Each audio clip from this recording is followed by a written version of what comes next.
Google Sheets est le tableur de la suite bureautique de Google. Entièrement en ligne, il permet de créer, de modifier, de partager et d'imprimer des classeurs. Cette vidéo et les suivantes vont vous montrer comment l'utiliser en passant en revue ses principales possibilités. Voyons comment créer un nouveau classeur vierge Google Sheets. Ouvrez votre navigateur web et allez sur la page https://drive.google.com. Pour créer un nouveau classeur vierge, cliquez sur Nouveau, puis sur Google Sheets. Un nouvel onglet est ouvert dans le navigateur et un nouveau classeur vierge nommé Feuille de calcul sans titre est créé dans cet onglet. Pour donner un nom au classeur, cliquez dans la zone Renommer et entrez le nom du classeur. Voyons maintenant comment créer un nouveau classeur Google Sheets à partir d'un modèle. Ouvrez votre navigateur web et allez sur la page https://drive.google.com. Pour créer un nouveau classeur à partir d'un modèle, cliquez sur Nouveau. Cliquez sur la flèche à droite de Google Sheets, puis sur À partir d'un modèle. Un nouvel onglet est ouvert dans le navigateur et plusieurs modèles vous sont proposés. Cliquez sur l'un d'entre eux pour créer un nouveau document basé sur ce modèle. Quelques instants plus tard, le nouveau classeur basé sur le modèle sélectionné est accessible dans le navigateur. Une remarque pour terminer.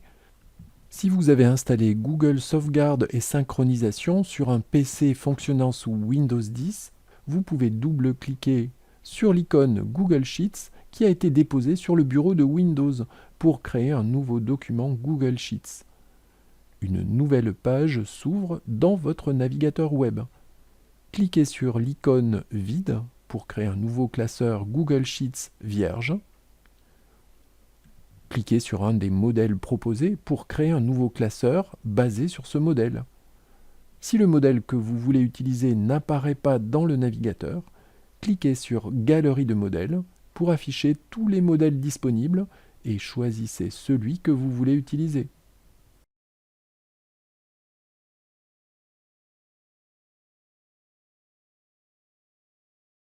Si vous avez déjà utilisé un autre tableur, vous ne serez pas dépaysé.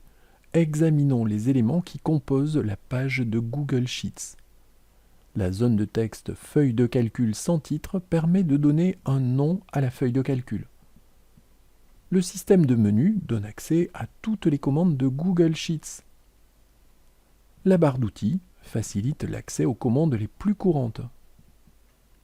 Tout ce qui est entré dans la zone de saisie est répercuté dans la cellule courante. Cette cellule est facile à repérer car elle est entourée d'une bordure épaisse de couleur bleue. La vidéo suivante va vous montrer ce que vous pourrez faire avec la barre d'outils de Google Sheets.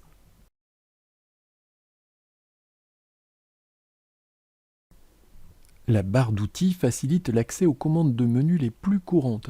Son contenu varie en fonction de l'élément sélectionné. Voici la barre d'outils par défaut. Vous pouvez annuler la dernière action, rétablir la dernière action, imprimer la feuille de calcul courante, reproduire la mise en forme, effectuer un zoom, opter pour un format monétaire ou un format pourcentage, réduire ou augmenter le nombre de chiffres après la virgule, choisir d'autres formats, modifier la police, la taille des caractères, utiliser des attributs gras, italiques ou barrés, choisir la couleur du texte, choisir la couleur de remplissage des cellules, modifier les bordures des cellules, fusionner les cellules sélectionnées, choisir un alignement horizontal ou un alignement vertical, définir les options de retour automatique à la ligne, choisir une orientation pour le texte, insérer un lien, un commentaire ou un graphique, créer un filtre sur les données, ou encore accéder à des fonctions prédéfinies.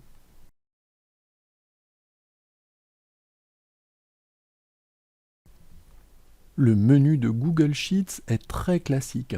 Il regroupe les commandes de l'application. Examinons les principales commandes de chaque menu. Vous utiliserez essentiellement le menu Fichier pour partager le classeur en cours d'édition, pour créer un nouveau classeur, pour ouvrir un classeur existant, pour envoyer le classeur en cours par email, pour télécharger le classeur en cours dans différents formats, pour supprimer le classeur en cours d'édition ou pour l'imprimer.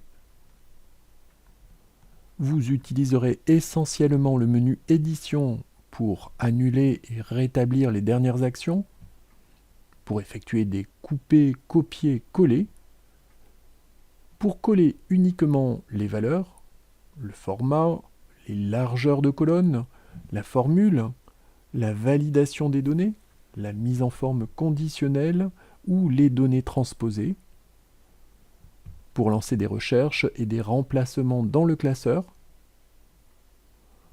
pour supprimer les valeurs, les lignes, les colonnes ou les cellules. Le menu affichage permet de figer une ou plusieurs lignes ou colonnes, d'afficher ou de cacher le quadrillage, de définir des plages protégées, d'afficher ou de cacher la barre de formule et les formules, de choisir un facteur de grossissement et d'activer le mode plein écran. Le menu Insertion permet d'insérer des lignes, des colonnes et des cellules, mais aussi toutes sortes d'éléments dans la feuille de calcul en cours d'édition, des graphiques, des images, des dessins, des formulaires, des fonctions, des liens, etc. L'insertion se fait dans la cellule courante. Le menu Format donne accès à toutes les commandes de mise en forme des cellules. Les nombres, les attributs, la taille des caractères, l'alignement, la fusion des cellules, le retour à la ligne automatique, l'orientation du texte, la mise en forme conditionnelle, etc. Vous utiliserez le menu Données pour appliquer toutes sortes de traitements aux données contenues dans vos feuilles de calcul. Le tri, le filtrage, les segments, la validation des données, les tableaux croisés dynamiques, les statistiques, etc. Le menu Outils permet entre autres de créer un formulaire, de définir des macros, d'accéder au contrôle orthographique, de protéger vos feuilles de calcul et d'accéder aux paramètres d'accessibilité. Le menu Modules complémentaires permet d'installer et d'utiliser des modules complémentaires pour étendre les possibilités de Google Sheets. Enfin, le menu Aide donne accès à l'aide en ligne de Google Sheets et à une compilation d'articles pour vous aider à mieux utiliser Google Sheets.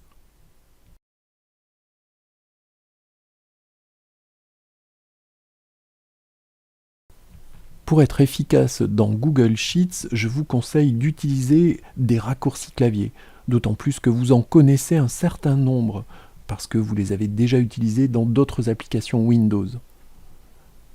Pour copier la cellule ou le bloc de cellules sélectionné, appuyez simultanément sur les touches CTRL et C.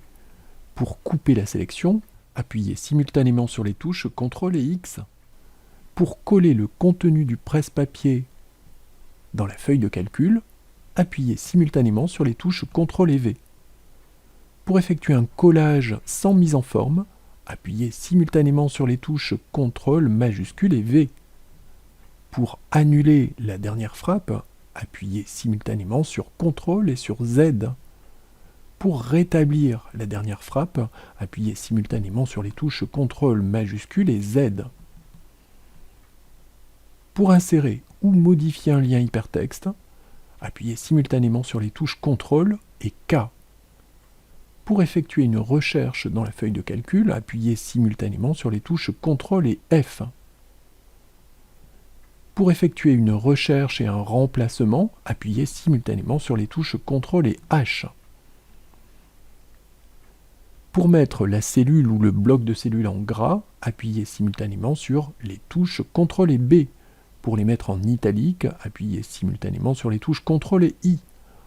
Pour les mettre en souligné, appuyez simultanément sur les touches CTRL et U. Pour les barrer, appuyez simultanément sur les touches Alt, majuscule et 5.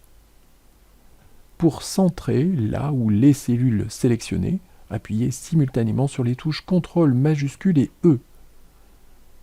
Pour leur appliquer un alignement à gauche, appuyez simultanément sur les touches CTRL majuscule et L. Pour leur appliquer un alignement à droite, appuyez simultanément sur les touches CTRL majuscule et R. Pour insérer ou modifier une note, appuyez simultanément sur les touches majuscule et F2. Pour insérer ou modifier un commentaire, appuyez simultanément sur les touches CTRL, ALT et M.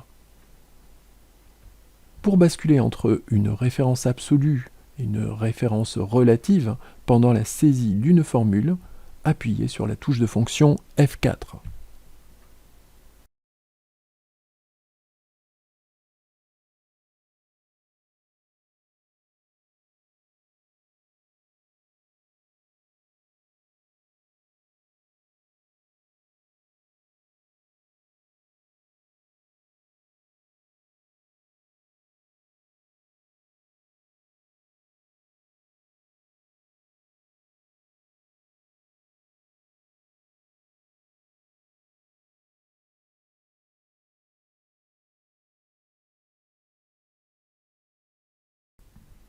Un classeur peut contenir plusieurs feuilles de calcul. Pour ajouter une feuille vierge au calcul, vous pouvez au choix cliquer sur l'icône « Ajouter une feuille » dans l'angle inférieur gauche de la fenêtre. Vous pouvez aussi lancer la commande « Nouvelle feuille » dans le menu « Insertion » ou encore appuyer simultanément sur les touches majuscules et F11 du clavier. La nouvelle feuille est ajoutée dans le classeur. Son onglet apparaît à droite des onglets des autres feuilles et la nouvelle feuille est sélectionnée. Les feuilles de calcul peuvent être renommées. Cliquez sur la flèche à droite de l'onglet « À renommer » et choisissez « Renommer » dans le menu. Il vous suffit maintenant de choisir un autre nom pour la feuille et d'appuyer sur la touche « Entrée » pour valider. Les feuilles peuvent être librement déplacées dans le classeur. Pointez l'onglet à déplacer, maintenez la touche gauche de la souris enfoncée et glissez-déposez l'onglet à son nouvel emplacement. Lorsqu'un classeur comporte de nombreuses feuilles de calcul, vous pouvez utiliser l'icône « Toutes les feuilles » pour accéder facilement à l'une d'entre elles.